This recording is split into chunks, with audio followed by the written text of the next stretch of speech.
Big drama in Abuja today as the Federal High Court began hearing Omoyele Sowore's hot case against the Department of State Services, Meta, and X, the platform we all used to call Twitter. Viewers, listen carefully, because what happened inside that courtroom is not just ordinary matter. It's something that touches on free speech, state power, and how much control big tech companies should have in Nigeria. And as we go on with this gist, don't forget to like this video right now and subscribe to the channel, because we bring you the real-time stories the way they happen with no sugarcoating. Now, here's the story. Sowore, who you all know as a human rights activist, publisher of Sahara Reporters, and former presidential candidate, has gone to court to challenge the way DSS and these big tech companies handle issues relating to freedom of expression. The case was filed in Abuja, and it came up today for hearing. The suits are actually two. One against DSS and Meta, and another against DSS and X Corp.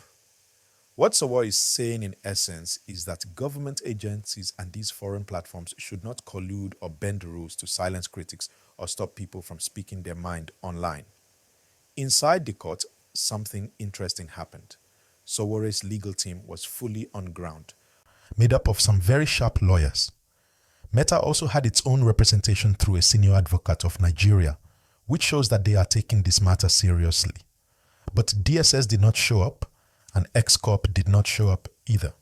The court then granted what they call leave to serve electronically, meaning Sowore's team can serve Meta and X through email or other online means, since they are foreign companies. That right there is a big twist, because it sets the stage for how Nigeria may, in the future, deal with international tech giants. Viewers, tell me in the comment section, do you think it is fair to serve companies like Meta or X electronically, or should it be through normal physical service? And as you are dropping your comments, please hit the like button and subscribe so that you don't miss updates on this story. Now, let's talk about Sowore himself. The court was ready to move to arraignment. That is where the charges are read and he is expected to enter a plea. But Sowore's lawyers quickly raised an objection, saying he had not been personally served with the charges. In criminal law, this is a very serious point, because no trial can move forward if the accused person has not been properly served. The judge checked the records, and it was true. Sowore was not served personally. Because of that, the judge ordered that Sowore be served right there in open court, and then gave him time to go and study the charges. The matter was then adjourned till October 27th, 2025 for proper arraignment. So, no arraignment today, but the court has set the stage for what will happen next month. Let's not forget Meta's own position. Their lawyer made it clear that they are not comfortable with this process. They argued that service of criminal charges by email without prior court order was not proper.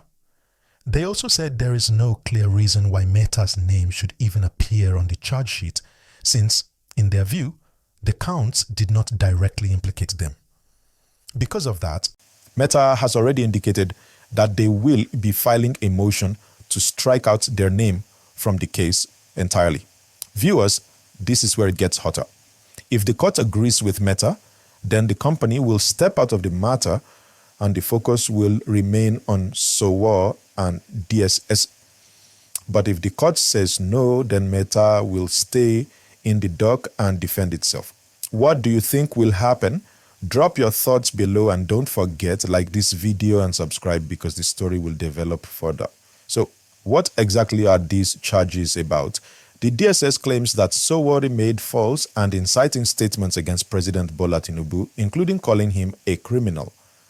They say this violates the Cybercrimes Amendment Act of 2024 and some parts of the Criminal Code. Sowore, on the other hand, says this is nothing but an attempt to silence him and to clamp down on free speech in Nigeria.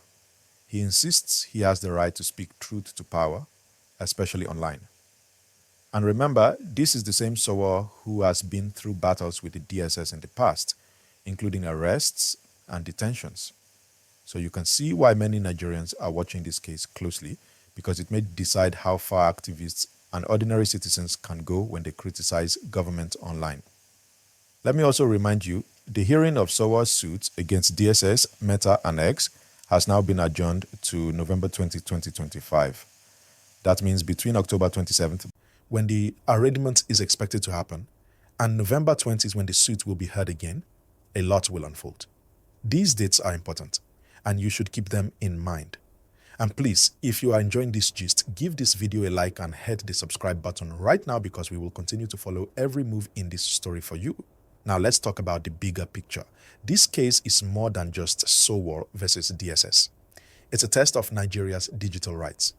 Should citizens be able to freely criticize government online without fear of arrest? Or should the state be able to use cybercrime and defamation laws to clamp down on speech it considers dangerous?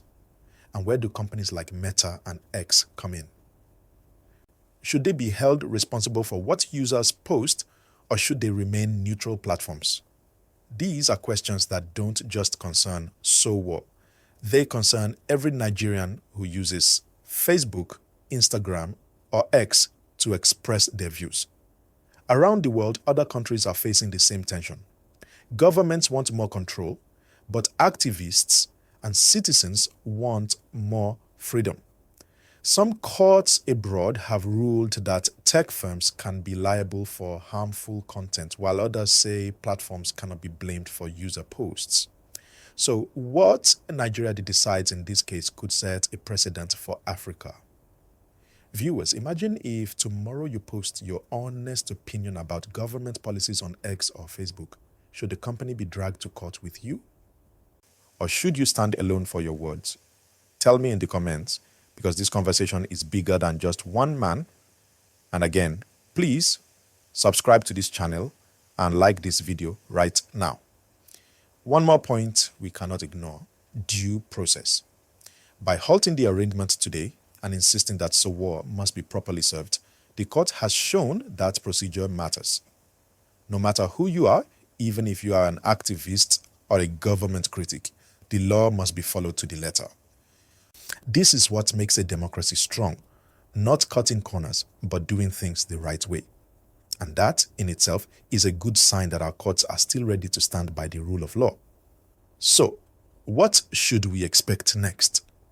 On October 27th, the arraignment will likely go forward. Sowore will hear the charges formally and enter his plea. After that, the trial process will pick up. By November 20th, the suits against DSS, Meta, and X will continue. Between now and then, Meta's motion to be struck out may be filed and argued, and DSS will also have to show why it failed to appear today. The stage is set, and the coming weeks will be crucial. Viewers, I want you to stay engaged. Don't just watch this gist, take part in it. Drop your opinions, like the video, and subscribe. Do you stand with Sowore on free speech? Do you think the DSS is justified in trying to check what it calls false and inciting statements?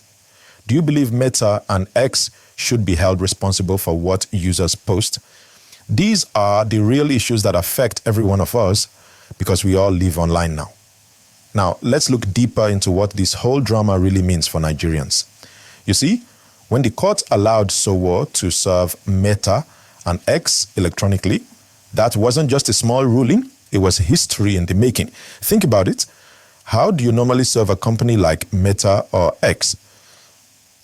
Their head offices are abroad, their operations are global, and most times they don't even have direct representation in Nigeria beyond marketing and policy people. If you insist on serving them the traditional way, you may never get them to appear. But the court said, no, in this digital age, you can serve them by email or other electronic means. That's a game changer. And it shows that Nigerian courts are also adjusting to the realities of technology. Now, here is where the twist comes in. Meta's lawyers are not comfortable with this arrangement. They are saying, wait a minute, you can't just send us court charges through email like it's a WhatsApp message. They want to argue that proper international procedures should be followed. And they are also asking, why are we even here? So our statements were not made by Meta. He posted them himself. So why drag us into these? That's the motion they plan to file, to strike out their name. And you know what, viewers? This is very important because it will set a legal precedent. If the court insists Meta should stay, then anytime Nigerians post something that government sees as a crime online, platforms like Facebook or X could also be dragged into the case. But if the court agrees with Meta and lets them go, then it means responsibility stays with the individual user. This one decision could shape the future of digital rights in Nigeria. Do you see how heavy this matter is? Please like this video and subscribe right now, because we will be tracking that motion and breaking it down for you. Let's also talk about Sowore himself. Many of you know him not just as a politician, but as someone who has always been at the front line of activism. He has been arrested, detained, and even restricted in the past, yet he continues to speak up. That's why his supporters say this case is not about the law alone, but about silencing a voice that refuses to keep quiet. On the other hand, government says this is about law and order, about preventing incitement, about protecting the president from defamation. So it is like two heavy forces clashing head to head. Now, let me ask you viewers, do you think Sowore is simply exercising his right to free speech? Or do you think he sometimes goes too far? Drop your thoughts in the comments, and please, as you're thinking about it, hit that like button and subscribe so more people can join this conversation. Another angle we need to look at is how this affects ordinary Nigerians. Because let's be honest, most of us are online every day.